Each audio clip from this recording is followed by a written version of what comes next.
आत्मी भक्तजनों, सप्रेम जय श्री हरि। आज का प्रसंग है मोक्ष प्राप्ति का मार्ग। श्रीमद् भगवत गीता के 17वें अध्याय के 25वें श्लोक में भगवान श्री कृष्ण अर्जुन से कहते हैं, तदित्यभिसंधाय फलम जगत क्रिया दान क्रियाश्च विविधा क्रियन्ते मोक्ष कांक्षी।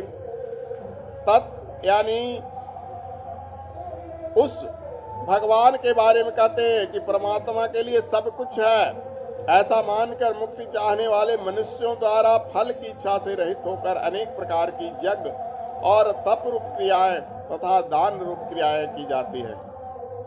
ऐसा कहने के पीछे कारण दो है। पहला, यह संसार नित्य परिवर्तनशील है, नाशवान है। इससे नष्ट होने वाले संसार में अविनाशी सत्ता तो मात्र शुद्ध चैतन्य निर्विकार ईश्वर की है। वो परमात्मा ही एकमात्र अजर अमर अविनाशी है। तो हमारी क्रियाओं का केंद्र भी ऐसे ही शक्ति एवं चेतना हो सकती है एवं होनी चाहिए। दूसरा कारण ऐसा कहने के पीछे यह है कि समस्त कर्मों को ईश्वर का अर्पण कर देने से ही निरंकारिता एवं निष्कामता विकसित होती है। इस नाशवान संसार को अनित्य मानना भी अविद्या है। अविद्या है। अब इसका मूल हेतु है संसार में आसक्त हो जाने के कारण ही हम उस सर्वशक्तिमान भगवान यानी परमात्मा का अनुभव नहीं कर पाते, जो कण कण में व्याप्त है, जर्रे जर्रे में है। इसलिए भगवान श्री कृष्ण अर्जुन को यह सूत्र बताते हैं कि संसार में परमात्मा को अंतःकरण में यानी हृदय में धारण करके समस्त कर्म को निष्काम भाव से उन्हें अर्पण कर देने से सत्य का साक्षात्कार हो जाता है। यह सूत्र भगवान ने साधकों को इंगित करके कहा है। इस सूत्र में 3 प्रमुख बातें हैं। ओम माने परमात्मा भगवान विष्णु, तत् यानी परमात्मा को निष्काम भाव से फल की आशा को त्याग कर एवं सत अर्थात कर्म किए जाए।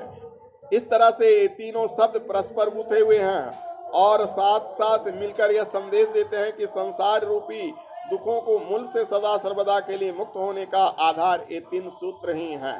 श्री भगवान इस सूत्र में कहते हैं मोक्ष कांक्षी भी, अर्थात ऐसा उनको करना चाहिए जो मोक्ष की इच्छा रखते हैं, जो संसार की सांसारिक वस्तुओं की प्राप्ति की इच्छा रखते हैं, आकांक्षा रखते हैं। उसके लिए रास्ता या पथ नहीं है।